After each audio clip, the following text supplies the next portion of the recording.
فاعوذ باللہ من الشیطان الرجیم بسم اللہ الرحمن الرحیم یا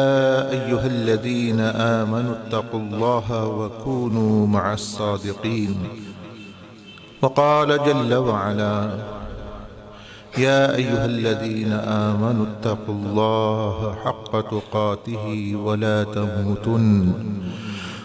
تموتن إلا وأنتم مسلمون وقال عز وجل في شان حبيبه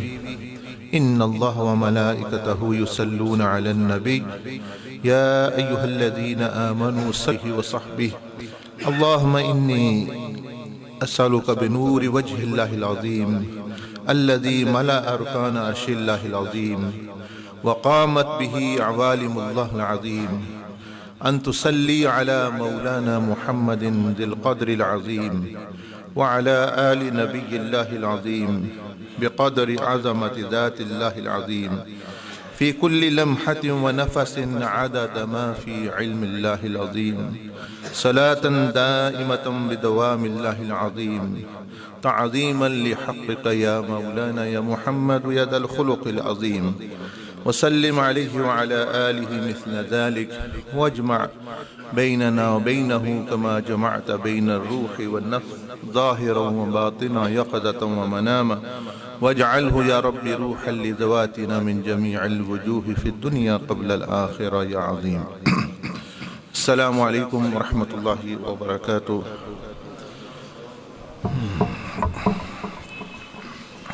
ماشاءاللہ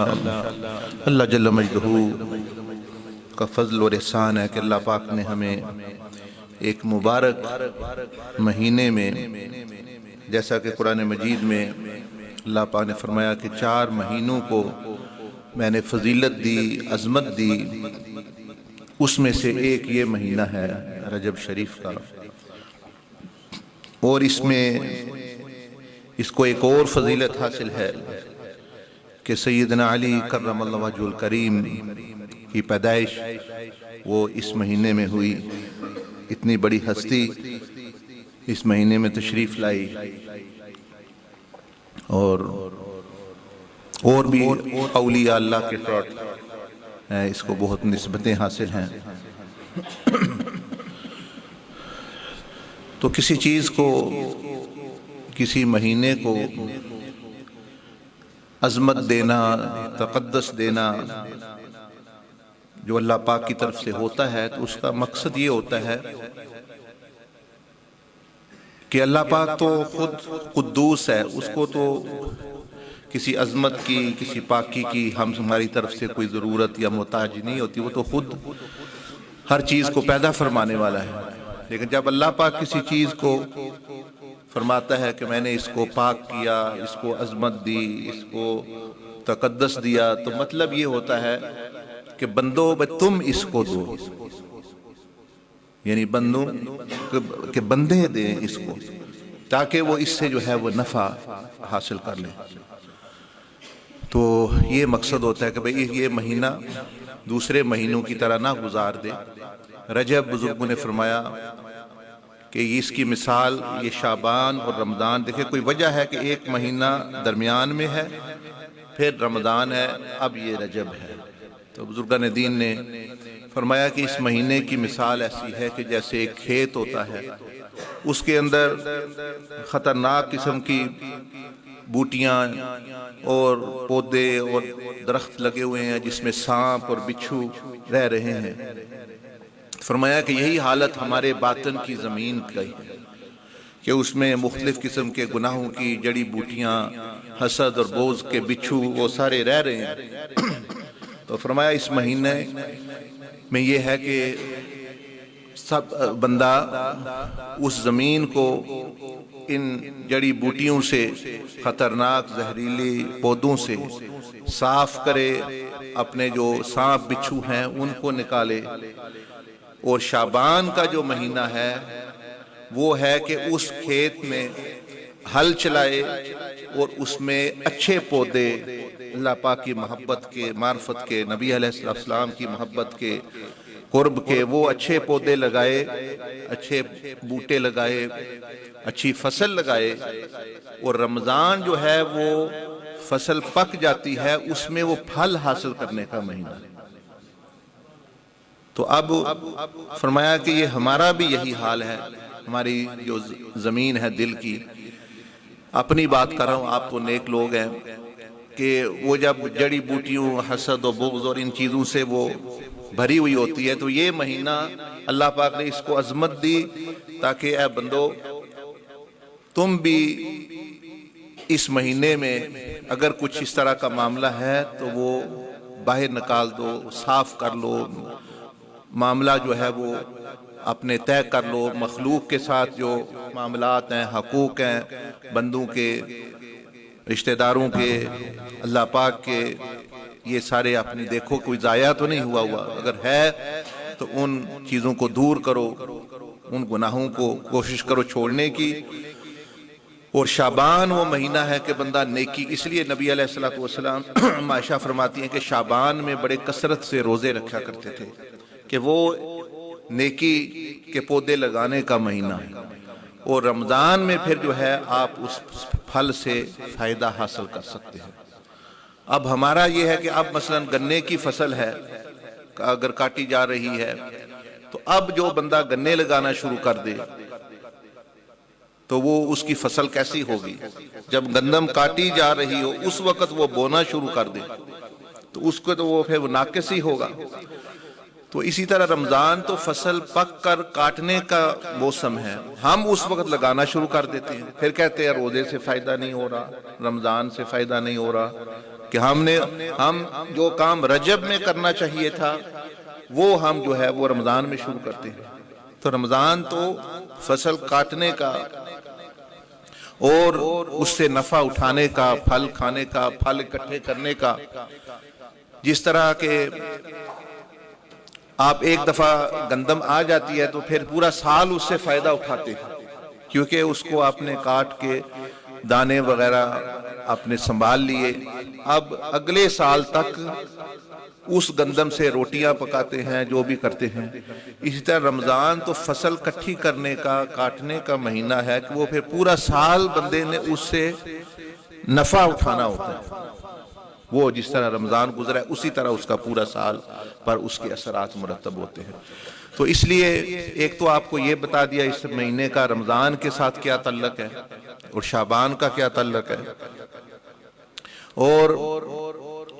بزرگوں نے یہ بھی فرمایا کہ رجب ایسا ہے کہ جیسا کہ جب رحمت کی بارش ہونی ہوتی ہے تو پہلے ہوائیں چلتی ہیں، تو اس میں وہ ہوائیں اللہ کی رحمت کی چلنا شروع کر دیتی ہیں، اور شعبان وہ مہینہ ہے جس میں وہ بادل رحمت کے آنا شروع ہو جاتے ہیں، اور رمضان وہ مہینہ جس میں وہ بارش برسنا شروع کر دیتی ہے رحمت کی۔ تو ایک تو یہ، دوسرا اس میں دو عمل ہیں، ایک تو حضرت عبداللہ بن عباس رضی اللہ تعالیٰ سے نسبت رکھتا ہے، انہوں نے روایت کیا اس کو، ملا علی قاری رحمۃ اللہ علیہ نے اپنی کتاب اس مہینے کی فضیلت پر، اور ایک جو ہے وہ بزرگان دین نے بتایا، وہ بھی حدیث شریف سے ہی محفوظ ہے۔ سیدنا عبداللہ بن عباس رضی اللہ تعالیٰ عنہ فرماتے ہیں کہ جو بندہ اس مہینے کا ایک خاص ورد ہے استغفار، وہ استغفار 7 مرتبہ روزانہ وہ پڑھے، وہ آپ لے سکتے ہیں، ساتھیوں کے پاس لکھا بھی ہے، استغفر اللہ العظیم الذی لا الہ الا هو الحی القیوم واتوب الیہ توبۃ عبد ظالم لنفسہ لا یملک لنفسہ موتا ولا حیاتا ولا نشورا، بس اتنا 7 مرتبہ فرمایا پڑھتا رہے روزانہ، رجب میں، شعبان میں۔ جب شعبان ختم ہوتا ہے اور رمضان کی آخری پہلی رات آتی ہے تو اللہ پاک یہ جو فرشتے ہیں، یہ فرشتہ جو برے اعمال لکھتا ہے، بندے کے جو بد اعمال اس نے پورا سال یا زندگی بھر میں کیے، اس کو حکم ہوتا ہے کہ اس نے کیونکہ یہ 7 مرتبہ یہ مغفرت طلب کرتا رہا ہے، یہ خاص ذکر کرتا رہا ہے، تو اے فرشتے، اللہ پاک کی طرف اس کو حکم ہوتا ہے کہ اس کا اعمال نامہ جو ہے وہ پھاڑ ڈالو، بس وہ جو برا جو کتاب ہے جس میں برے اعمال لکھے ہیں ان کو جو ہے وہ پھاڑ دو. تو یہ اس عمل کی چھوٹے سے منٹ، 1 منٹ 1.5 منٹ کا عمل استغفار، وہ آپ دیکھ کے پڑھ لیں، چند دن بعد یاد بھی ہو جائے گا. تو ایک تو یہ عمل حضرت عبداللہ بن عباس رضی اللہ تعالیٰ عنہ سے روایت جو ہے یہ. دوسرا عمل یہ ہے کیونکہ اس کا اللہ کے ساتھ بڑا ایک تعلق ہے، یعنی رجب کہتے ہیں اللہ پاک کا مہینہ ہے، غالباً حضور غوث پاک نے فرمایا. شعبان حضور علیہ السلام کا مہینہ ہے، اور رمضان اس امت کا مہینہ. رجب اللہ پاک کا مہینہ، یعنی اس سے اللہ سے تعلق درست کرے. شعبان حضور علیہ السلام کا مہینہ ہے، آپ علیہ السلام سے تعلق جو ہے وہ درست کرے. اور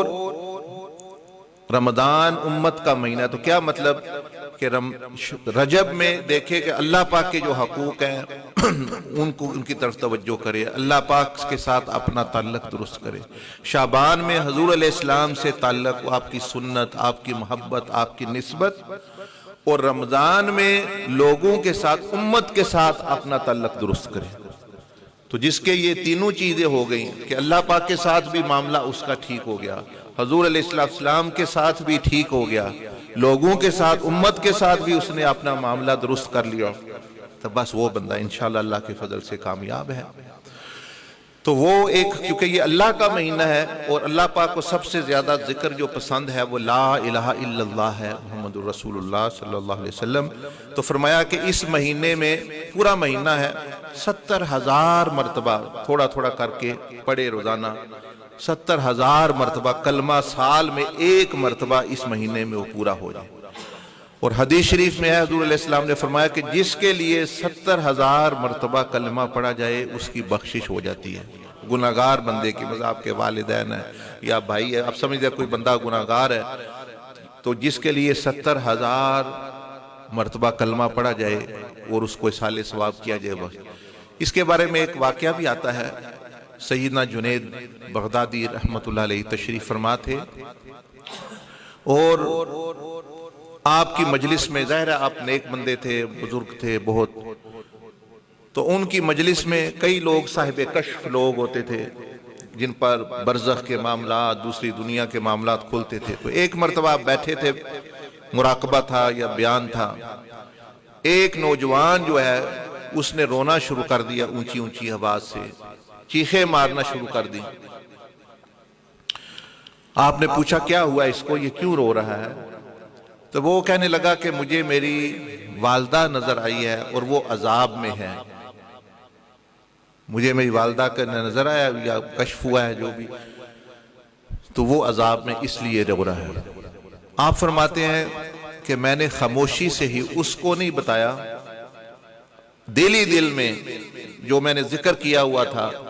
70,000 مرتبہ کلمہ شریف کا ثواب، خاموشی کے سے دل ہی دل میں اس کی والدہ کو بخش دیا. جب میں نے بخش دیا تو وہ نوجوان جو ہے وہ خاموش بھی ہو گیا اور مسکرانے لگا. لوگ کہنے لگے کہ یہ کیا کر رہے ہو، پہلے ہم تمہاری وجہ سے پریشان ہو رہے ہیں کہ تم پہلے رو رہے تھے، اب جو ہے وہ تم ہنس رہے ہو.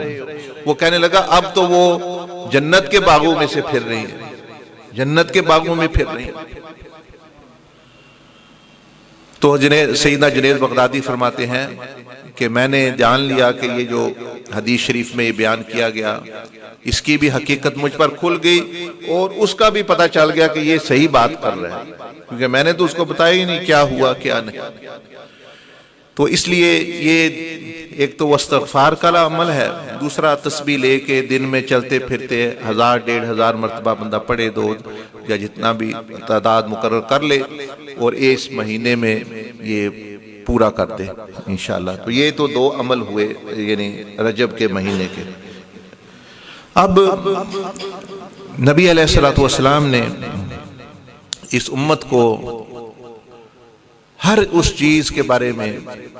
خبردار کر دیا، بتا دیا جو نقصان دیتی ہو یا نفع دیتی ہو. آپ علیہ السلام نے فرمایا کوئی چیز ایسی نہیں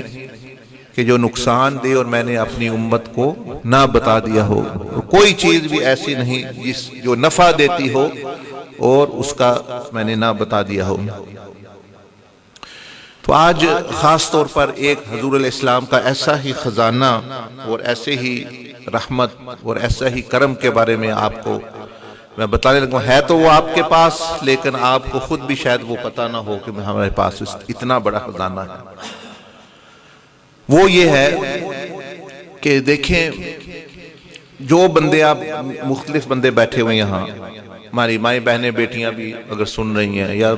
انٹرنیٹ پہ جو سن رہے ہیں، یا قیامت تک جو سنیں گے اگر توفیق ہوئی،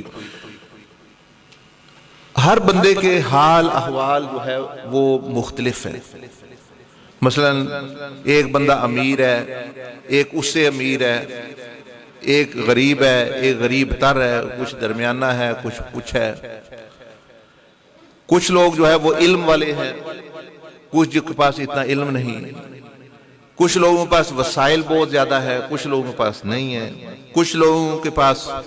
صحت ہے، کچھ لوگوں کے پاس وہ صحت نہیں، وہ بیمار ہیں، کچھ کوئی معذور ہیں. تو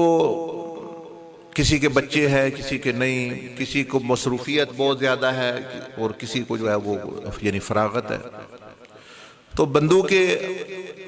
اعمال جو ہے وہ مختلف ہے، ان کے حال احوال مختلف ہے. لیکن بہت سارے بندے ہیں وہ دل سے یہ چاہتے ہیں کہ ہمارے پاس بھی اگر مال ہو اتنا تو ہم اللہ کی راہ میں خرچ کریں، لیکن ان کے پاس نہیں ہے. کئیوں کے پاس جو ہے وہ صحت نہیں ہے، وہ سمجھ بیمار ہے، وہ کہتے ہیں ہم ٹھیک ہوں، ہم حج کریں، ہم عمرے کریں، ہم نماز پڑھیں، ہم اللہ کی راہ میں جائیں، ہم اللہ پاک کی جو ہے دین کے لیے خدمت کریں. کچھ لوگوں کے پاس علم نہیں، وہ سوچتے ہیں تھوڑی بہت جو کوشش کی زندگی میں آپ مزید پڑھ نہیں سکتے، کہ ہمارے پاس بھی علم ہو، ہمارے پاس بھی جو ہے یہ معرفت ہو، ہم جو ہے وہ دین کی خدمت کریں. تو اسی طرح کوئی لوگ ہیں وہ یہ بھی سوچتے ہیں کہ ہم جو ہے حضور علیہ السلام کے زمانے میں ہوتے تو آپ علیہ السلام کا قرب ملتا، ان کے ساتھ رہتے، ان کے ساتھ جو ہے وہ قربانیاں دیتے، مشقتیں برداشت کرتے. یہ ان کا اس طرح کا معاملہ ہے. تو یہ میں عرض کر رہا ہوں، عورتیں ہیں وہ سوچتی ہیں کہ ہم پر پابندیاں ہیں، ہم باہر نہیں جا سکتے، ہم دین کی اس طرح خدمت جس طرح مرد جو ہے وہ جاتے ہیں، محرموں کی پابندی ہے، اور بچے ہیں، اور ذمہ داریاں ہیں. تو دل ان کا بھی چاہتا ہم اللہ پاک کو پائیں اور اللہ کے رسول صلی اللہ علیہ وسلم کا قرب حاصل کریں. اب جو ہے لیکن حال احوال اس طرح نہیں، حالات ان کو اجازت نہیں دیتے. دل ان کے ہے، دل میں وہ سچے ہیں، لیکن حال نہیں، مال نہیں، حالات اس طرح کے نہیں، مشکلات ہیں، دل بڑا ہے ان کا. اب حضور علیہ السلام نے ایک حدیث شریف میں اس ساری مسئلے کا حل بیان کیا، اس ساری مشکل کو ہی دور کر دیا. یہ جتنے لوگ سوچتے ہیں جی میں تو بہت کمزور ہوں، میں تو بہت غریب ہوں، میں تو بہت بیمار ہوں، میں تو جی بہت جو ہے میرے پاس علم ہی نہیں ہے، میرے پاس جو ہے بڑی ذمہ داریاں ہیں، لیکن دل ان کے اچھے ہیں، دل ان کے اچھے ہیں، لیکن وہ کر نہیں سکتے. تو وہ پھر اندر ہی اندر جو ہے وہ کڑتے رہتے ہیں اور پریشان بھی ہوتے ہیں، اور اپنے آپ کو محروم جو ہے وہ سمجھتے ہیں. تو اب یہ اگر آپ نے بات سمجھ لی ہے، آپ میں بھی لوگ جو بیٹھے ہوئے ہیں کہ آپ کا بھی دل چاہتا ہوگا بہت ساری نیکیاں کرنے کا، بہت ساری چیزیں کرنے کا، لیکن کسی کے حالات سازگار نہیں، کسی کے پاس مالی وسائل نہیں، کسی کی صحت ٹھیک نہیں، کسی کوئی عذر ہے، کوئی اور ذمہ داری ہے. تو اس کا حل حضور علیہ السلام نے اپنی امت کی وہ پریشانی دور کر دی. یہ بخاری شریف میں اور مسلم شریف میں وہ حدیث شریف ہے کہ یہ پریشانی دور کر دی. اب آپ کو یہ پریشانی اس کے بعد ضرورت نہیں ہے میرے پاس پیسے نہیں ہیں، میرے پاس صحت نہیں ہے، میرے پاس جو ہے میرے حالات ٹھیک نہیں ہیں، میں نے تو یہ کرنا تھا، میں نے تو وہ کرنا تھا. اگر آپ سچے ہیں، اگر ویسے ہی مطلب نفاق کی طرح یا منافقوں کی طرح ویسے ہی بات، اس کا تو کوئی حال نہیں. اس کا تو حال یہی ہے وہ بندہ صحیح توبہ کرے. لیکن کئی لوگ واقعتاً ان کا دل چاہتا ہے، واقعتاً ان کے دل میں یہ منگ اٹھتی ہے، یہ تمنا انگڑائی لیتی ہے کہ ہمارے پاس علم ہوتا، یہ ہوتا، وہ ہوتا، ہم بہادر ہوتے، یہ کرتے، وہ کرتے، نبی علیہ السلام کے دین کی خدمت کرتے، اللہ پاک کی عبادت اس طرح کرتے، ہم بھی جو ہے بزرگان دین اولیاء اللہ کے طریقے پر چلتے. تو یہ ساری چیز، یہ بات سمجھ آگئی نا. یہ لوگوں کے جو مسئلہ ہے، بعض آپ کا بھی ہوگا، میرا بھی ہے، یہ سب کا کوئی نہ کوئی مجبوری چیزیں ہوتی ہیں، لیکن اس کا دل چاہتا ہے میں یہ کرتا. حضرت جابر بن عبداللہ انصاری رضی اللہ تعالیٰ عنہ جو ایک عظیم صحابی ہیں، وہ فرماتے ہیں کننا مع نبی صلی اللہ علیہ وسلم فی غزا، کہ ہم ایک غزوہ میں حضور علیہ السلام کے ساتھ سفر کر رہے تھے.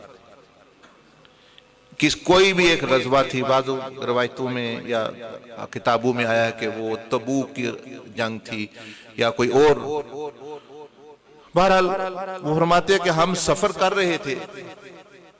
تو سفر کے دوران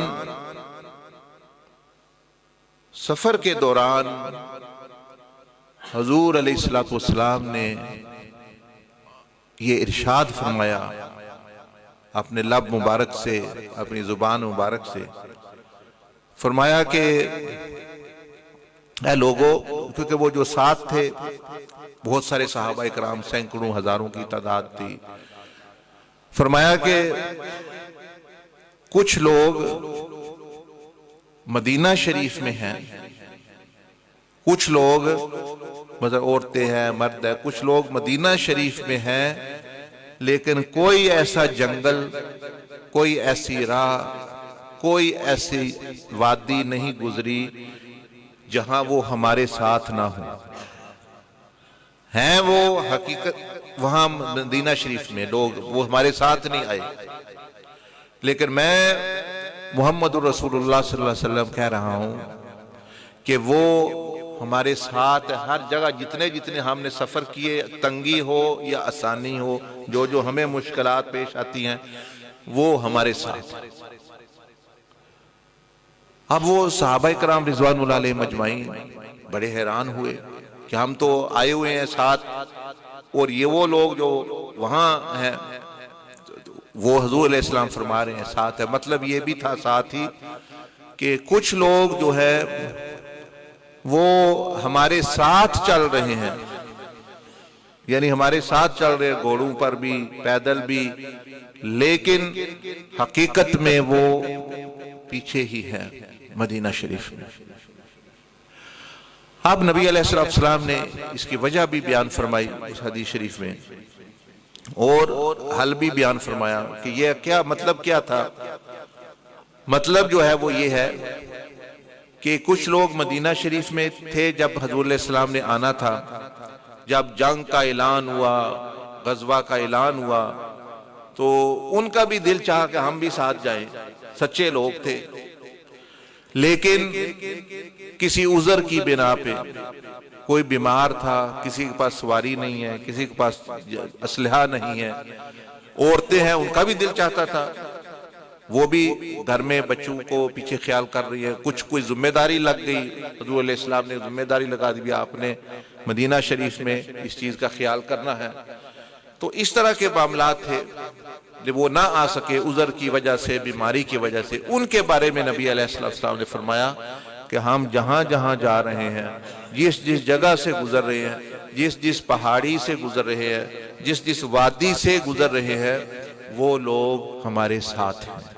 اپنے بارے میں فرمایا وہ میرے ساتھ ہے، ہمارے ساتھ ہے. اب اس میں بہت بڑا مسئلہ جو ہے وہ حل جو ہے وہ کر دیا گیا. کیا کہ مطلب آپ نے یہ حل بیان فرما دیا کہ یہ 1400 سال بعد بے شک یا اس سے بھی ہزاروں سال بعد جو امت آنے والی ہے، کہ بہت سارے لوگ ایسے ہیں اگر ان کے دل سچے ہیں، نیتیں ٹھیک ہیں، کہ ہمارے پاس مال ہوتا ہم اس طرح خرچ کرتے، ہمارے پاس یہ ہوتا وہ کرتے، ہم وہاں جاتے، ہم یہ کرتے، ہم وہ کرتے، تو اس میں پریشانی کی بات نہیں بلکہ خوشی کی بات ہے۔ اگر آپ کی نیت واقعتاً اللہ جانتا ہے اور آپ جانتے ہیں وہ اسی طرح صحیح ہے، اسی طرح دل کی خواہش ہے، تو پھر فکر کی ضرورت نہیں، آپ پورے کے پورے اس اجر میں شامل ہیں۔ بنی اسرائیل میں واقعہ آتا ہے، جیسے ابھی یعنی قحط کا زمانہ تھا، قحط کے وہ صحرائی علاقہ تھا، صحرائی علاقے میں ہوائیں کبھی ریت کو ادھر لے آتی ہیں کبھی ادھر لے آتی ہیں، تو وہ ٹیلے بن جاتے ہیں بڑے بڑے جیسے پہاڑ نما ٹیلے۔ وہ ایک بندہ اللہ کا گزر رہا تھا، قحط تھا، لوگوں کے لیے کھانے کے لیے بہت کمی تھی، تو اس نے وہ ٹیلوں کو دیکھا تو ایک جو بڑا ٹیلا نظر آیا، اس نے دیکھا کہ یہ گندم کی طرح لگ رہا، وہ ٹیلا نا ریت کا، وہ بھی پیلا پیلا، تو اس کے دل میں یہ بات آئی کہ کاش اس وقت میرے پاس اتنی گندم ہوتی تو میں بندوں میں تقسیم کر دیتا۔ اب اس نے دل میں بات کی، زبان پہ بھی نہیں لایا۔ اللہ پاک نے وقت کے نبی پر وحی فرمائی کہ اس بندے کو جا کے بتائیں کہ اس کے اعمال نامے میں ایک پورا ٹیلا گندم اللہ کی راہ میں خرچ کرنے کا اجر لکھ دیا گیا۔ اس نے کہا میں نے تو کیا ہی نہیں ہے، میرے تو پاس گنجائش ہی نہیں ہے۔ انہوں نے فرمایا یہاں گنجائش نہیں دیکھی جاتی، یہاں نیت دیکھی جاتی ہے۔ تمہارے پاس گنجائش نہیں، اللہ کے پاس بہت وسیع خزانے ہیں، اللہ پاک دل کو دیکھتا ہے۔ اذان سننے پہ بات کرتے ہیں۔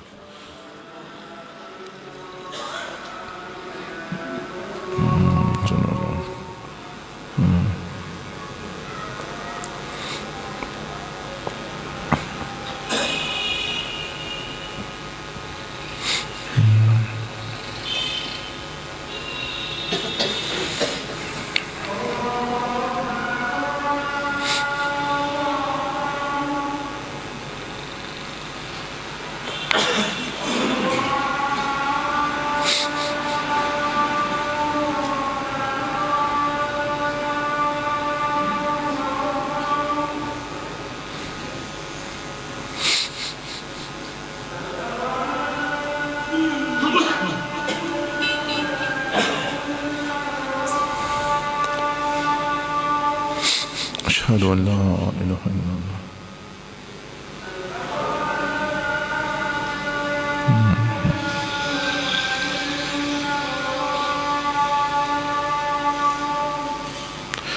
أشهد أن لا إله إلا الله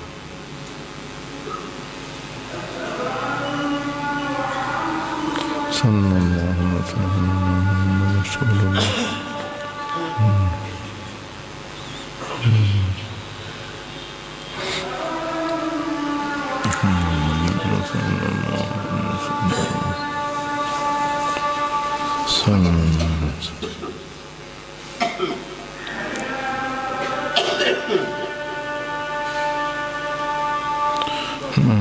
الله أكبر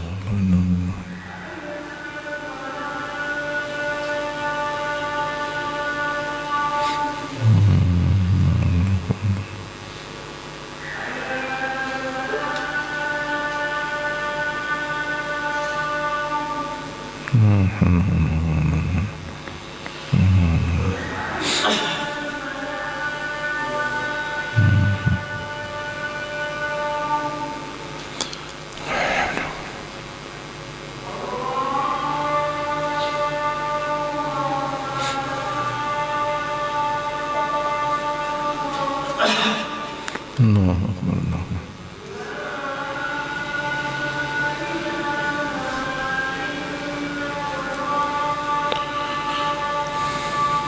لا إله إلا الله اللهم رب هذه الدعوة التامة والصلاة القائمة محمد محمد الذي وآتينا بسم الله الرحمن الرحيم والسلام على رسول الله وعلى آله وصحبه أجمعين۔ تو میں عرض کر رہا تھا کہ دیکھیں حضور علیہ السلام کو اپنے ان امتیوں کا کتنا خیال ہے کہ جن کے پاس وسائل نہیں، جن کے حالات ٹھیک نہیں، جن کے عذر ہے، ان کو بھی آپ علیہ السلام نے محروم نہیں فرمایا بلکہ نوازا اس چیز سے کہ فرمایا کہ تمہاری اگر نیتیں تو ٹھیک رہو، عمل تو بعد کی بات ہے نا، نیتیں تو جو ہے وہ ٹھیک رکھو، اور نیت تو کرو اچھے. ہم یہ ہے کہ جی سستی ہو رہی ہے، سستی، نیت ہی نہیں کرتے. اندر سے نیت بندہ جب کرتا ہے تو اللہ جل مجدہ اس کو اس کا اجر و ثواب عطا فرماتا ہے. تو اس کے بارے میں ایک اور بشارت جو حضور علیہ السلام نے دی ہے اس کے متعلق، وہ یہ کہ فرمایا کہ جو لوگ مدینہ میں ہیں نہیں آ سکے عذر کی وجہ سے، وہ میرے ساتھ ہیں، وہ میرے ساتھ چل رہے ہیں. اس میں ہمارے لیے بھی 1400-1500 سال بعد بشارت ہے کہ آج بھی اگر کوئی سچے دل سے یہ نیت رکھتا ہے کہ میں نبی علیہ السلام کے ساتھ ہوتا، میں ان کے جس طرح ان کو فرمایا وہ جو مدینہ میں ساتھ نہیں آ سکے، تو یہ بھی یہ سمجھا جائے گا، اس کو بھی اجر ملے گا واقعتاً اس سچی چیز کا کہ میں اگر ادھر ہوتا اور میں یہ قربانی دیتا، میں اپنی جان دیتا، مال دیتا، لیکن ہے یہ 1400 سال بعد بندہ، تو اس کو بھی نیت کے مطابق اجر ملے گا. حضور علیہ السلام اس کے لیے بھی بشارت فرمایا وہ بھی میرے ساتھ ہی ہے. کیوں؟ حضور علیہ السلام فرمایا کہ کئی لوگوں کے بارے میں فرمایا کہ وہ کہیں بھی ہوں قیامت والے دن 2 انگلیوں کے اشارے سے فرمایا وہ میرے اتنے قریب. مطلب یہ ہے کہ بعد والے بھی قرب حاصل کر سکتے ہیں، بشرطے کہ مطلب ہے کہ وہ اپنی، یہ جیسے میں عرض کر رہا ہوں، اپنی نیت، اپنی اصلاح، مطلب یہ تو آسان، اتنا مشکل نہیں ہے، اپنی نیتیں تو بندہ پاک رکھے. اسی طرح بعض لوگ فرمایا کہ مطلب یہ کہ مدینہ شریف میں یعنی یہاں ہمارے ساتھ ہیں اور وہ حقیقت میں پیچھے ہیں. اسی طرح معاملہ دوسری چیزوں کا ہے. بعض لوگ نمازیں ہم پڑھ رہے ہیں، نیکیاں کر رہے ہیں، لیکن نیتیں ٹھیک نہیں، دل ٹھیک نہیں، تو وہ ہم ایسے ہی ہیں جیسے کچھ نہیں کر رہے، ہمیں پھر اس کا فائدہ اور نفع جو ہے وہ نظر نہیں آئے گا. اور بعض لوگ ہیں وہ گھر بیٹھے اجر و ثواب لے رہے ہیں. ایک اور حدیث شریف میں حضور علیہ السلام نے ارشاد فرمایا اما عائشہ صدیقہ رضی اللہ تعالیٰ عنہ کو کہ قرب قیامت میں ایک لشکر آئے گا کعبہ شریف کو مسمار کرنے، تباہ کرنے اور مٹانے کے لیے وہ آئے گا. تو جس طرح اللہ پاک نے پہلے جب ابرہہ نے کوشش کی تو ابابیلوں کے ذریعے حفاظت کی اور وہ لشکر تباہ ہو گیا، تو فرمایا حضور علیہ السلام نے کہ یہ جو لشکر آئے گا یہ بھی راستے میں زمین میں دھنس جائے گا، زلزلہ آئے گا، یہ سارے کے سارے اس کے اندر جو ہے وہ ختم ہو جائیں گے. اب ام المومنین ہماری ماں نے سیدہ عائشہ صدیقہ رضی اللہ تعالیٰ عنہا نے فرمایا کہ یا رسول اللہ صلی اللہ علیہ وسلم یہ جو بہت بڑا لشکر اور قافلہ وہ جو جنگ وہ آ رہا ہوگا تو ضروری نہیں کہ اس میں سارے ہی بندے وہ اسی نیت سے آ رہے ہوں کہ ہم نے کعبہ شریف کو ڈھانا ہے. اس میں کوئی تاجر بھی ہوں گے، اس میں کوئی مزدور بھی ہوں گے، اس میں کوئی ویسے مسافر ہوں گے، کوئی سفر کر رہے ہیں، قافلہ جو چل رہا ہے تو وہ بھی ساتھ ہی دھنسا دیے جائیں گے. فرمایا ہاں دنیا میں تو ایسا ہی ہوگا، لیکن آخرت میں ان سب کے ساتھ ان کی نیتوں کے مطابق معاملہ کیا جائے گا کہ جس کی جو نیت تھی اگر اچھی تھی تو اس کی طرح معاملہ ہوگا، اگر بری تھی تو وہ اس طرح. تو اس سے یہ بھی پتہ چلتا ہے کہ یہ نیت 2 دھاری تلوار ہے، یہ فائدہ بھی بہت پہنچا سکتی ہے اور اگر غلط ہو تو یہ نقصان بھی بہت پہنچا سکتی ہے. تو اس سے یہ پتہ چلا کہ اگر بندہ بروں کے ساتھ بیٹھا ہے، جیسے لوگ کہتے ہیں میں تو اچھا ہی جی، میں تو کچھ نہیں کرتا، میں تو ٹھیک ہوں، میں تو ویسے لوگوں میں ان میں بیٹھتا ہوں گپ شپ لگانے کے لیے. تو اس حدیث میں یہ اشارہ کیا گیا آپ جو گپ شپ لگانے کے لیے بیٹھ رہے ہیں، جو نحوستیں اور بے برکتیاں اور لعنتیں ان پر پڑ رہی ہیں وہ آپ پر بھی پڑے گی. دنیا میں کم از کم جو ہے وہ معاملہ آپ کے ساتھ ایسا ہی ہوگا، آخرت میں آپ کا معاملہ الگ ہو سکتا ہے. تو اس لیے قرآن مجید میں بھی ہے فَلَا تَقْعُدْ بَعْدَ الذِّكْرَ مَعَ الْقَوْمِ الظَّالِمِينَ کہ اگر آپ ظالموں کے پاس، بروں کے پاس اگر ان کو سمجھانے کے لیے گئے ہیں، تبلیغ کے لیے گئے ہیں، تو اللہ پاک کا حکم ہے کہ جب آپ نے اپنی بات پوری کر لی تو تبلیغ اور سمجھانے کے بعد ان کے ساتھ بیٹھے نہ، تعلقات نہ استوار کریں، ان کے ساتھ ان کا سوشل سرکل کا حصہ نہ بنے، ورنہ تمہیں پر بھی وہی چیز ہوگی جو وہ ظالموں پر ہو رہی۔ تو یہ نیت اس طرح کی چیز ہے۔ تو اس لیے جو ہے کئی لوگ کہتے ہیں کہ پتہ نہیں کیا ہو رہا ہے، ہم تو یہ کسی کا برا بھی نہیں چاہتے اور نماز بھی پڑھتے ہیں، پتہ نہیں ہمارے پاس کیا۔ وہ وجہ یہ ہوتی ہے کہ وہ ظالموں، فاسقوں، فاجروں کے ساتھ اٹھک بیٹھک ان کی ہوتی ہے۔ وہ بعض دفعہ بیٹھے ہیں، اوپر سے لعنت ان پر آئی، ان پر بھی پڑ گئی۔ تو اس لیے اس حدیث شریف میں بیان کیا گیا۔ اور اگر نیت یہ دیکھیں، نیک بندوں کے ساتھ نیک مجلس میں بندہ بیٹھتا ہے، رحمت تو ان پر آئے گی، اس کو مفت میں مل جائے گی۔ جیسا کہ حدیث شریف میں بیان ہے کہ جب بندے ذکر کے لیے اکٹھے ہوتے ہیں، اللہ پاک کی رحمتیں ان پر آتی ہیں، مغفرت کا اعلان ہوتا ہے۔ تو فرشتے حیران، فرشتے کہتے ہیں فلاں بندہ وہ اس لیے نہیں آیا، وہ تو ویسے ہی بیٹھا ہوا ہے، گناہگار بندہ تھا، آیا نہ، اس نے ذکر کیا نہ، آیا وہ اس لیے۔ تو اللہ پاک فرماتا ہے کہ جو ان پر اترا ہے وہ اس پر بھی اترا ہے، یہ بابرکت لوگ ہیں، ان کی وجہ سے اس کا بھی بیڑا پار ہو گیا۔ تو نیک مجلس میں اگر آپ بد ہیں، اس لیے کہتے ہیں کہ نیکوں کے پاس بیٹھ جائیں، جتنے بھی گناہگار ہیں بیٹھے، کوئی رحمت اتری تو ایک چھینٹا ادھر بھی پڑ جائے گا۔ اور بروں کے ساتھ، فاسقوں فاجروں کے ساتھ اپنا دوستی لگانا، بیٹھنا وغیرہ، زیادہ ان کے ساتھ گپ شپ دوست یہ نہ، کیونکہ جب آئے گی کوئی چیز ان پر وہ آپ پر بھی آ جائے گی۔ ایک بزرگ تھے، وہ بیٹھے ہوئے تھے، پرانے زمانے کی بات ہے، ایک خادم ان کا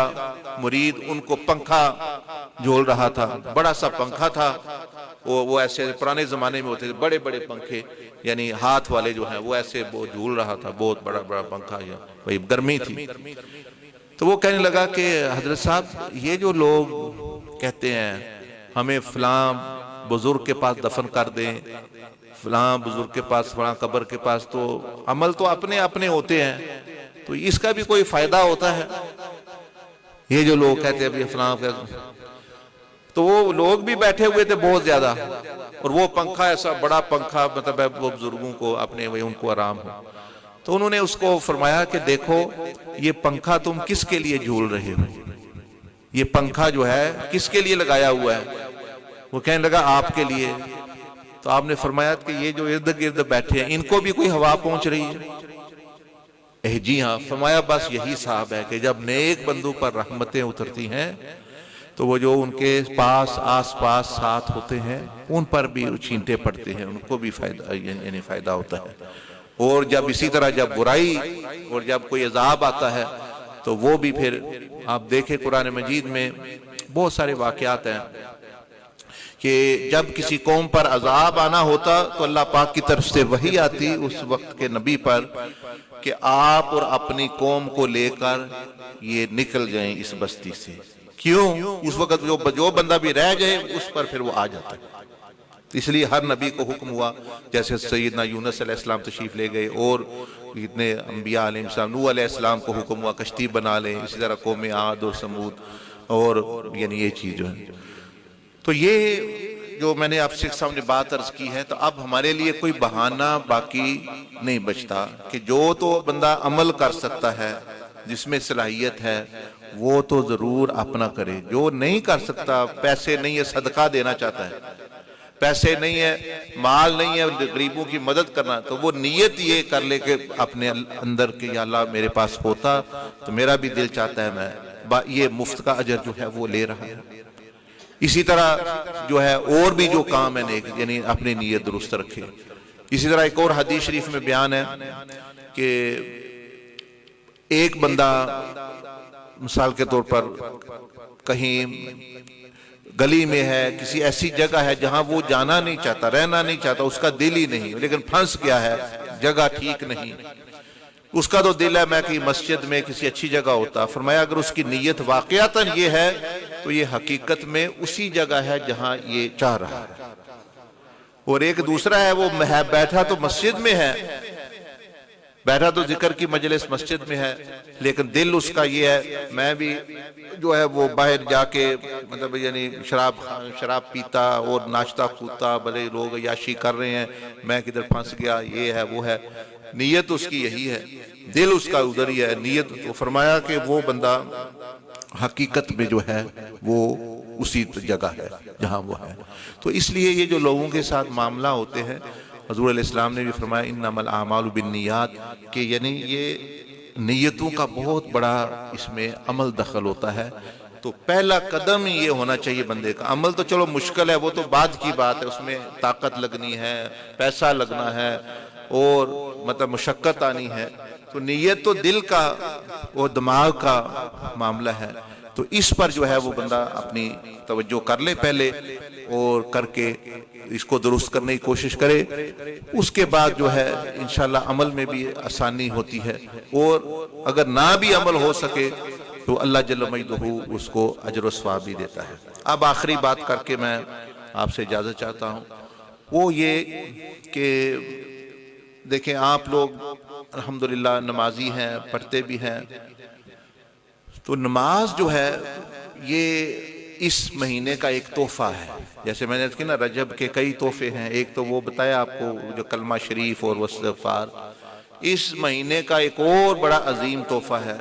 وہ کیا ہے؟ نماز۔ اب نماز میں اب یہ ٹیلی فون ہے، ٹی وی ہے، ہمارا دل جو ہے وہ اس طرف لگا ہوا ہے، گھنٹوں کے گھنٹوں ہم باتیں کرتے ہیں، گھنٹوں گھنٹوں دیکھتے ہیں، نماز میں تھوڑی دیر کھڑا ہونا مشکل ہو جاتا ہے۔ وجہ اس کی کیا ہے کہ ہم نے وہ نماز نہیں سیکھی جو حضور علیہ السلام نے جس طرح پڑھی اور سکھائی، اور صحابہ کرام اور اولیاء اللہ کی نماز ہوتی تھی۔ ان کی نماز کیا ہوتی تھی؟ جب حضور علیہ السلام واپس تشریف لائے معراج سے، تو صحابہ کرام جب سنا سارا تذکرہ کہ آپ یہاں تشریف لے گئے، یہاں لے گئے، اوپر گئے، آسمانوں پہ گئے، عرش الہی تک، تو ان کے دل میں بھی یہ تمنا پیدا ہوئی کہ کیا ہی بات ہے، کتنا کرم ہوا، کاش ہم بھی آپ کے ساتھ سفر میں جا سکتے۔ تو آپ علیہ السلام نے فرمایا کہ میں اس کا طریقہ لے آیا ہوں، پہلے ہی لے آیا ہوں۔ یہ طریقہ ہے، اس ذریعے سے تم بھی روحانی، جسمانی تو نہیں، جسمانی تو آپ علیہ السلام کو معراج ہوئی، تم بھی جو ہے وہ معراج کر سکتے ہو۔ الصلاۃ معراج المومنین، نبیوں کی معراج تو وہ ہوئی جو آپ علیہ السلام کر رہے، مومنین کے لیے معراج یہ بھی ہے۔ اب ہم جب نماز پڑھتے ہیں، مثلا آپ نماز پڑھ رہے ہیں، میں پڑھ رہا ہوں، ہم اللہ اکبر کرتے ہیں، جب اللہ اکبر کیا، سبحانک اللہ سے شروع کی، کیا واقعتاً ہم بھی روحانی طور پر معراج پر جاتے ہیں؟ کیا ہم بھی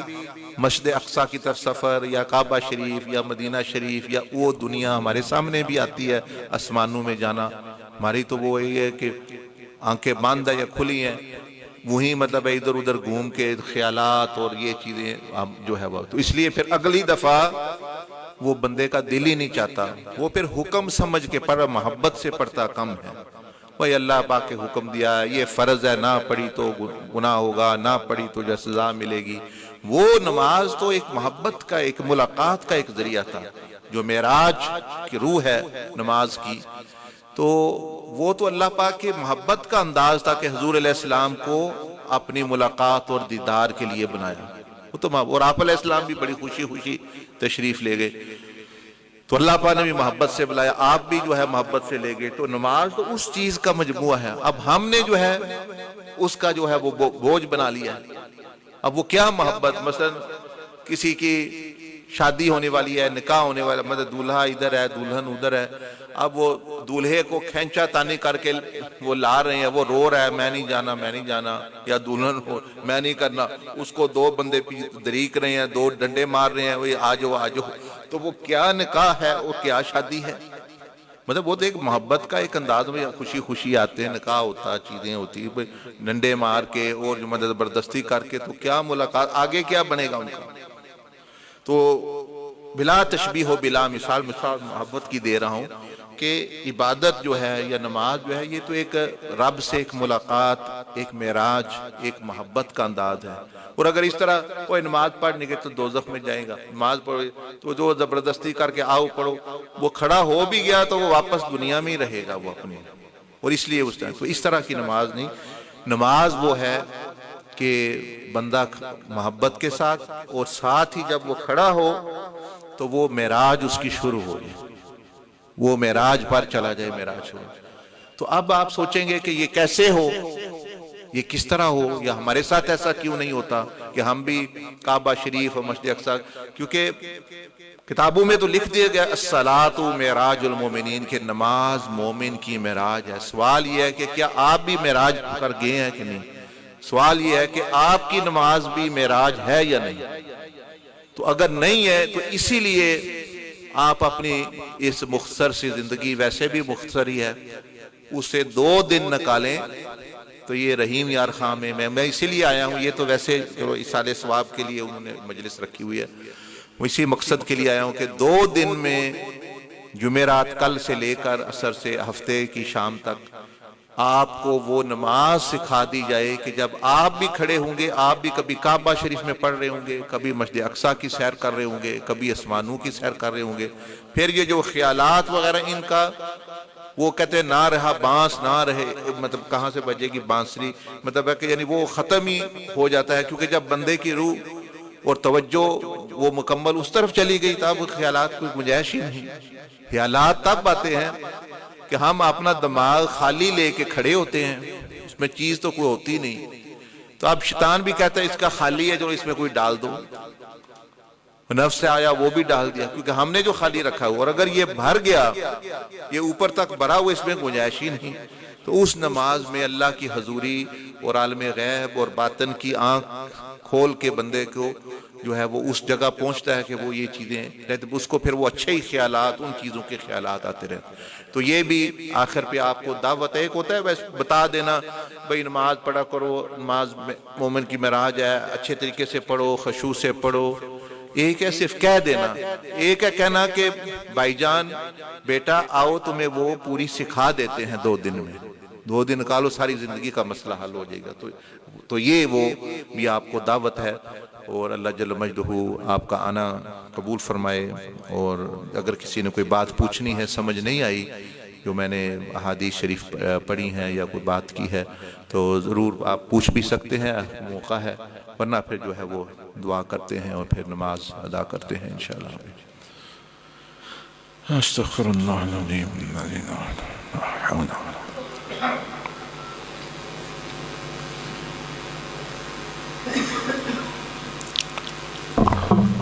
وہ سلیم صاحب کہاں تشریف لے گئے؟ اللہم صلی وسلم۔ ارننگ وغیرہ جو کرتے ہیں روزی وغیرہ کا کوئی ٹائم فریم بھی ہے کہ کتنی لمٹس میں یہ کرنی چاہیے؟ کیا مطلب یہ ہے؟ روزی جو کماتے ہیں، جاب پہ جاتا ہے کوئی یا تاجر ہے، جی، اس کی کوئی ٹائم فریم ہے کہ صبح سے شام تک کتنا اس کو ٹائم فریم؟ اچھا دیکھیں شریعت میں تو ایسی کوئی بات نہیں ہے کہ آپ 10 گھنٹے کام کریں، 5 گھنٹے کام کریں، 4 گھنٹے کام کریں۔ شریعت تو یہ کہتی ہے کہ حقوق ضائع نہ ہو۔ مثال کے طور پر آپ کے بیوی بچوں کے بھی آپ پر حق ہے، ان کو بھی وقت دینا ہے، اللہ پاک کا آپ پر حق ہے، مطلب آپ کام کر رہے ہیں نماز پڑھیں، اپنے جسم کا بھی آپ پر حق ہے کہ اس کو بھی کچھ کھانا دیں، کچھ نیند یہ بھی کرے۔ مطلب ہے اگر اپنا حق ضائع نہیں ہو رہا، بیوی بچوں کا حقوق ضائع نہیں ہو رہے، اللہ کا حق ضائع نہیں ہو رہا، تو پھر چاہے وہ کام کرے جتنا مرضی کا، کوئی حرج نہیں۔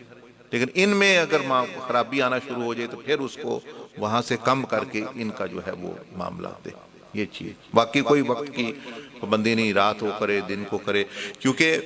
وہ بھی میں وہی عرض کر رہا تھا نا، پھر نیت کی بات آ گئی نا، کہ اگر تو وہ نیت اچھی ہے اس کی تو وہ بھی عبادت بن سکتا ہے اس کے لیے،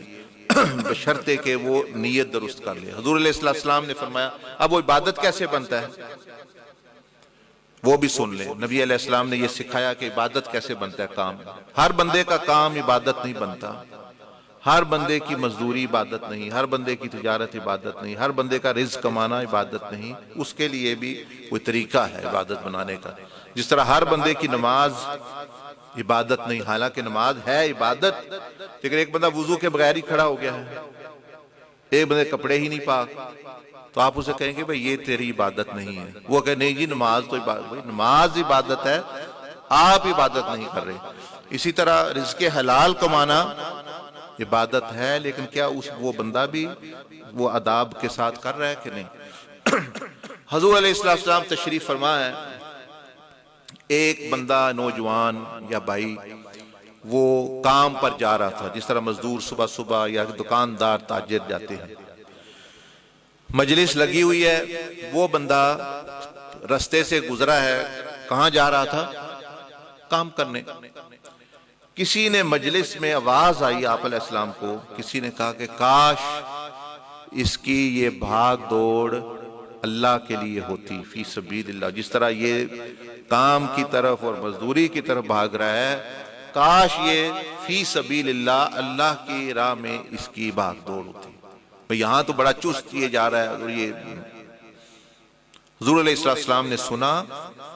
آپ نے فرمایا کہ اگر یہ بندہ اس لیے کام پہ جا رہا ہے کہ کسی سے مانگنے نہ پڑے کوئی چیز، اپنا پیٹ پال سکے، اپنا حق پورا کر سکے، تو فرمایا کہ فَهُوَ فِي سَبِيلِ اللَّهِ، یہ بھی اللہ کی راہ میں۔ تو آپ جو فرما رہے ہیں نا، تو وہ اگر تو اس طرح وہ کر رہا ہے تو پھر تو وہ اللہ کی راہ میں ہے، پھر وہ اس عبادت ہے، تو عبادت کے لیے کوئی منع ٹائم نہیں ہے، بھئی نفلی عبادت ہے، جب مرضی کرے مزدوری۔ پھر فرمایا کر سکے فَهُوَ فِي سَبِيلِ اللَّهِ، وہ پھر بھی اللہ کی راہ میں، یہ بھی عبادت ہے۔ تیسرا فرمایا اگر وہ اس لیے جا رہا ہے کہ دوسروں کو دکھاوا کرے، وہ دکھائے پاس یہ ہے وہ ہے، فرمایا اس لیے کما رہا ہے، بزنس کر رہا ہے، اس لیے تجارت کر رہا ہے، اس لیے مزدوری کر رہا ہے، دکھانے کے لیے، دوسروں کو دکھانے کے لیے کہ میرے پاس دیکھو اچھی چیزیں ہیں، میرے پاس اللہ چیزیں ہیں، تو فرمایا فَهُوَ فِي سَبِيلِ الشَّيْطَانِ، اب وہ شیطان کی راہ میں۔ اب رزق کمانا اس کی عبادت نہیں، آپ کہتے اے جی یہ عبادت کر رہے ہیں نا، اب وہ شیطان کی راہ میں ہے جو بھی وہ کر رہے ہیں۔ تو یہ بڑا، تو آپ کے لیے اس میں یہ ہے کہ اگر وہ جس طرح آپ فرما رہے ہیں کہ مزدوری، محنت، یہ ساری عبادت مان، لیکن طریقہ جو ہے وہ ٹھیک ہو، حضوری میں ہو، نیت اچھی ہو، تو یہ بھی اس کی عبادت ہے۔ لیکن یہ خیال کر لے کہ میں کیوں کر رہا ہوں، میں اس لیے کر رہا ہوں حقوق پورے کرنے کے لیے، اپنے محنت مزدوری، دوسروں غریب صدقہ کرنے کے لیے، اپنے بیوی بچوں کا، یا کہ میں نے بھی دوسروں کے ساتھ کمپیٹ کرنا ہے، دوسروں کا مقابلہ کرنا ہے، اب اس کے پاس یہ موٹر سائیکل ہے، میں نے بھی یہ لینا ہے، میں نے بھی دکھانا ہے، میں نے بھی کرنا ہے۔ اس کا کوئی آپ سے خوش نہیں ہوگا، کیونکہ یہ دنیا، حضرت علی کرم اللہ وجہ الکریم کا قول بھی سن لیں، آپ نے فرمایا الدنیا جیفا وطالبها کلاب، کہ دنیا ایک مردار کی مانند ہے، اور جو جنہوں نے مقصد ہی دنیا کو بنایا ہوا ہے، مقصد ہی اس کو ہے، ان کی مثال کتوں کی طرح ہے، وہ مردار پر بھی لڑیں گے۔ اب کوا ہے نا، دیکھیں فرمایا دنیا ایک کوا ہے، کان جس کو کہتے پنجابی میں، وہ کہیں کوئی مردار پڑا ہوا ہے، کوئی بھینس مر گئی، کسی کا کوئی گھوڑا مر گیا، وہ ایک کوا جائے گا، وہ سارے دوسرے کووں کو بھی بلائے گا، وہ کائیں کائیں کر کے دوسرے بھی اکٹھے کرے گا اور وہ سارے کھائیں گے۔ اب دیکھیں وہی مردار، پوری بھینس پڑی ہوئی ہے مری ہوئی، ایک کتا آ گیا، کتا گزر رہا تھا، اس کو نظر آ گئی، اب وہ گیا، اب وہ بھینس کھا نہیں سکتا ساری، وہ تو کہ بعد ایک ٹانگ ہی کھا سکے، لیکن دوسرا کتا جو ہی نظر آیا وہ بھینس کو چھوڑ کے اس کے ساتھ لڑنا شروع کر دیتا ہے۔ اس لیے حضرت علی کرم اللہ وجہ نے فرمایا کہ دنیا جیفا، دنیا ایک مردار ہے، اور اس کے چاہنے والے کتے یہ آپس میں مطلب اس سے یہ جتنے مرضی دکھا لیں کسی کو، آپ کی کوئی عزت نہیں کرے گا، آپ کی کوئی جو ہے وہ خوش نہیں ہوگا، بلکہ ہوگا آپ دکھائیں گے تو حسد پیدا ہوگا۔ تو اس لیے جو ہے وہ طریقہ ہی ٹھیک نہیں ہے، مطلب جی اگر کوئی عزت ظاہری کر رہا ہے تو وہ دل سے نہیں کر رہا، وہ تو ظاہری سلام ہے، یہ ہے وہ کر رہے ہیں، تو وہ دل عزت ہوتی ہے وہ جو یعنی دل سے کی جاتی ہے۔ تو اس لیے جو ہے اس کے بارے میں یہی اصول بیان کیا گیا کہ اپنا اچھی نیت کے ساتھ کمائے، نہ دوسروں نے خوش ہونا ہے، نہ مطلب دنیا نے آپ کی توقعات اور امیدوں پر پورا اترنا ہے۔ تو اللہ پاک نے فرمایا حدیث قدسی میں انا عند ظن عبدی، کہ میں اپنے بندے کی امیدوں کے ساتھ اور امیدوں کے مطابق اس کے ساتھ معاملہ کرتا ہوں، اس طرح۔ تو گویا اللہ پاک ارشاد فرما رہے ہیں بندوں کے ساتھ توقعات نہ رکھنا، امیدیں نہ رکھنا، نہ اولاد سے، نہ کسی سے، نہ کوئی شے، وہ ہو سکتا ہے تمہاری پوری تمہیں پریشانی ہوگی، تم میری ذات سے امیدیں وابستہ کرو اور تمہیں مایوسی نہیں ہوگی۔ ہم کیا کرتے ہیں، کبھی عید کے رکھ لی، یہ جی میرا بیٹا ہے، یہ مجھے کما کے، اب وہ بیچارے کی شادی ہو گئی، بیوی کو بھی ٹائم دینا ہے، تو اس کو یہ تو نا مردود ہو گیا ہے، یہ تو رن مرید ہو گیا، یہ تو ہمارا رہا ہی نہیں۔ وہ کیوں؟ اس نے جو ہے وہ اپنا پہلے ہی امید رکھی ہے، نہیں آپ کو اللہ پاک نے اولاد دی، آپ کا کام ہے اس کو پالنا کرنا، اس کا آگے فرض ہے، وہ کرے تو اچھی بات ہے، نہ کرے آپ کو کوئی محتاجی نہیں ہونی چاہیے۔ اسی طرح جو ہے دوسروں پر بھی توقعات جو ہے، یہ ساری آدھی پریشانیاں جو لوگوں کو گھروں میں ہے، وہ اسی لیے ہے کہ انہوں نے مخلوق سے توقعات اور امیدیں وابستہ کی ہوئی ہیں۔ اب جب وہ پوری نہیں ہوتی، وہاں پھر دشمنی ہوتی ہے۔ مثلا بندے رہ رہے برادری، اس نے ذہن میں نے فلاں کا رشتہ لینا ہے، فلاں بیٹی بچی کا، اب اس نے رشتہ مانگا، اس کو نہ دیا، اس نے ناراضگی بنا لی، بھائی جی مجھے رشتہ ہی، بھائی آپ کا کس طرح یہ حق بنتا تھا؟ آپ نے وہ چیز اس کی ہے، پھر وہ جس کا رشتہ اس کی مرضی ہے، وہی جو توقعات ہم رکھ لی، یہ مجھے ووٹ دے گا، یہ مجھے نوٹ دے گا، مطلب ہے وہ سارے اپنے آپ کو ذلیل کرنے والی بات ہے۔ آپ صرف اللہ سے امید رکھیں، مخلوق سے کوئی امید نہیں۔ ان سے جو خیر پہنچ جائے وہ غنیمت ہے، جو تھوڑی بھی خیر پہنچ جائے، سمجھے بھائی جان بہن جی آپ کا بہت بہت شکریہ، کیونکہ آپ نے ضرور ہے کہ مطلب اسی سے لینا ہے۔ جب اللہ پاک خود سمندر کھولے ہوئے خزانے اس سے لیں، مخلوق کی مثال تو پھر چھپڑ کی ہے، جیسے گٹر ہوتا ہے تو آپ نے ضرور ہے گٹر سے ہی پانی پینے۔ جب ایک اچھا دریا پاک صاف پانی کا، آب زمزم کا، آب حیات کا بہ رہا ہے، تو اس دریا سے پانی لیں، گٹر سے کیوں لینا ہے؟ تو بندے تو دیں گے بھی تو ساری زندگی احسان ہی جتلاتے رہیں گے، ہم نے یہ کیا وہ کیا۔ تو اللہ سے امید، جی کوئی اور کوئی حکم؟ اچھا دعا بھی کرنے وہ کوئی ہے؟ اچھا کرم الوجہ الکریم، کوئی سال ثواب کریں گے اس مجلس کا بھی، ان کا پیدائش کا مہینہ ہے۔ دوسرا جو ہے سلیم بھائی کی اہلیہ محترمہ مرحومہ جو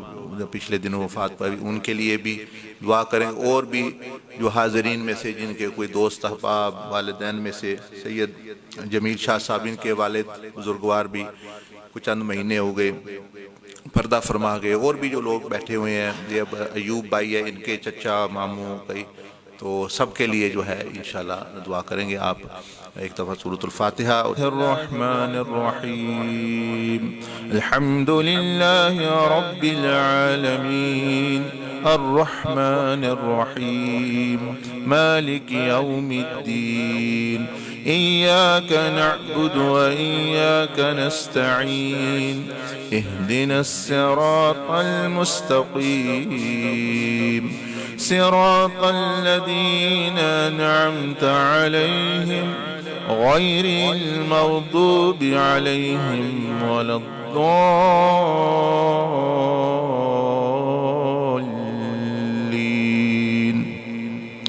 آمين۔ بسم الله الرحمن الرحيم قل هو الله أحد الله الصمد لم يلد ولم يولد ولم يكن له كفوا أحد۔ بسم الله الرحمن الرحيم قل هو الله أحد الله الصمد لم يلد ولم يولد ولم يكن له كفوا أحد۔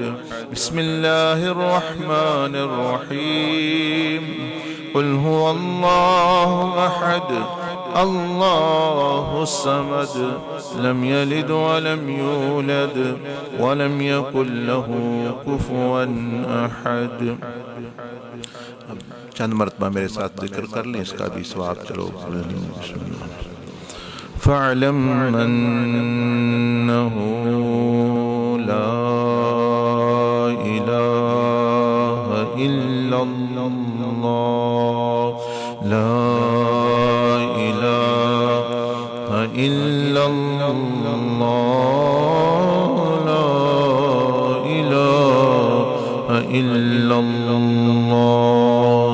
لا إله إلا الله لا إله إلا الله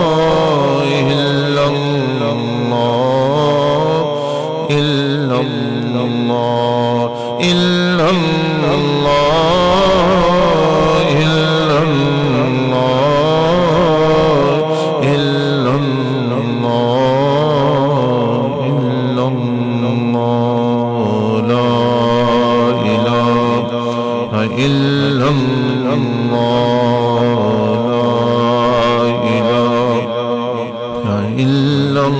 الله لا إله إلا الله الله الله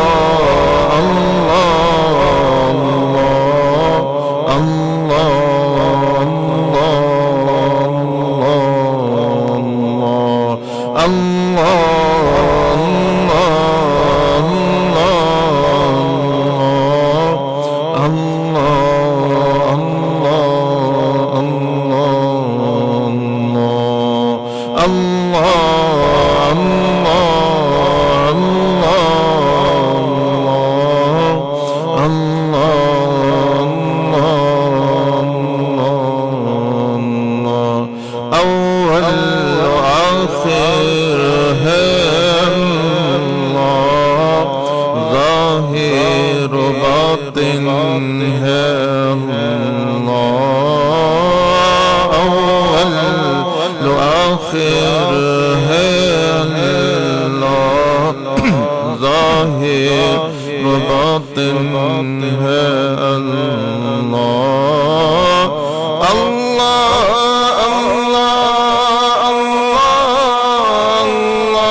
ليس المولى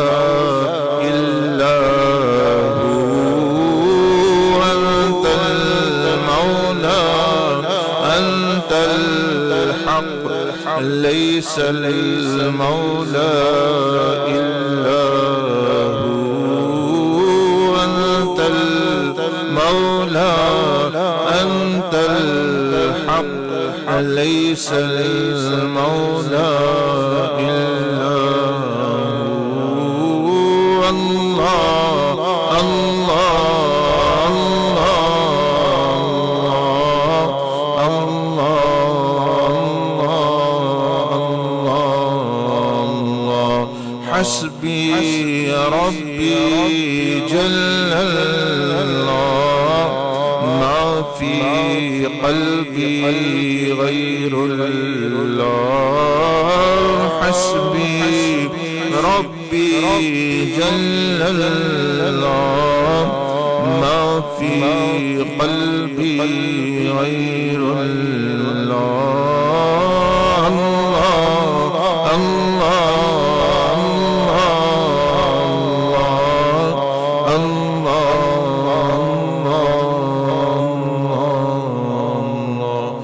الله لا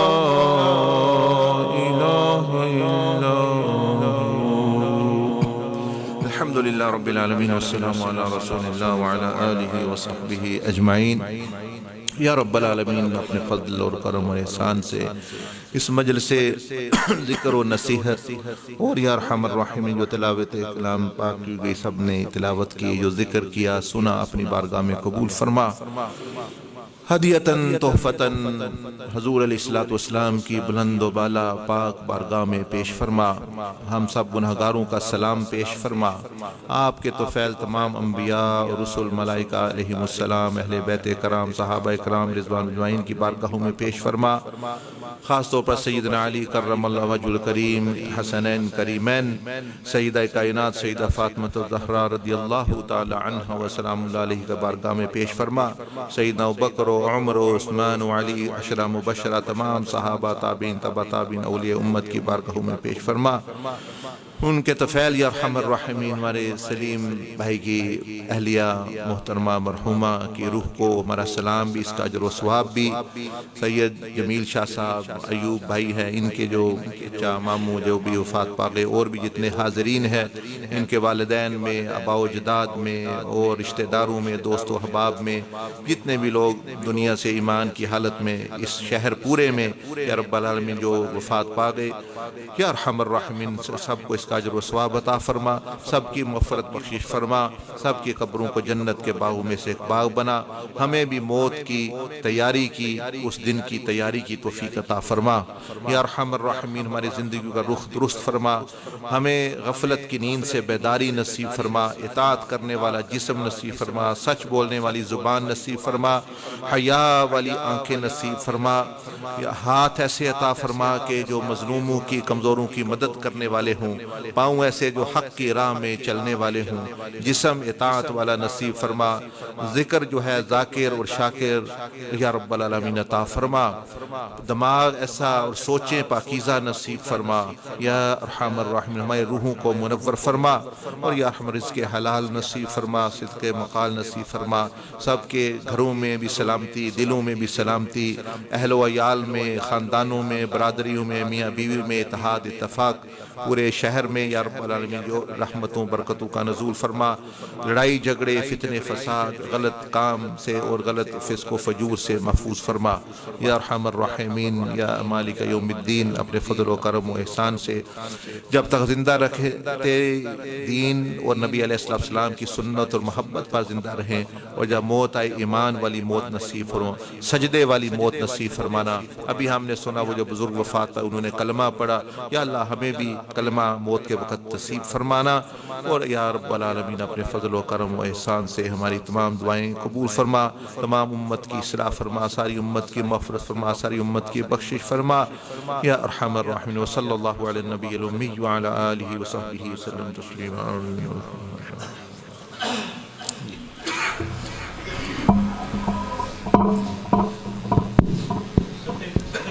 ابھی صفیں بنا لیں، یہاں پہ حضرت صاحب نماز پڑھائیں گے۔ حضرت صاحب کیونکہ مسافر ہیں، ایکو بند کر حضرت صاحب مسافر ہیں، یہ 2 فرض پڑھیں گے، پھر ہم نے کھڑے ہو کر باقی 2 فرض جو ہے وہ ادا کرنے ہیں۔ دوسری اہم بات اعلان جو آپ کو کرنا ہے وہ یہ ہے کہ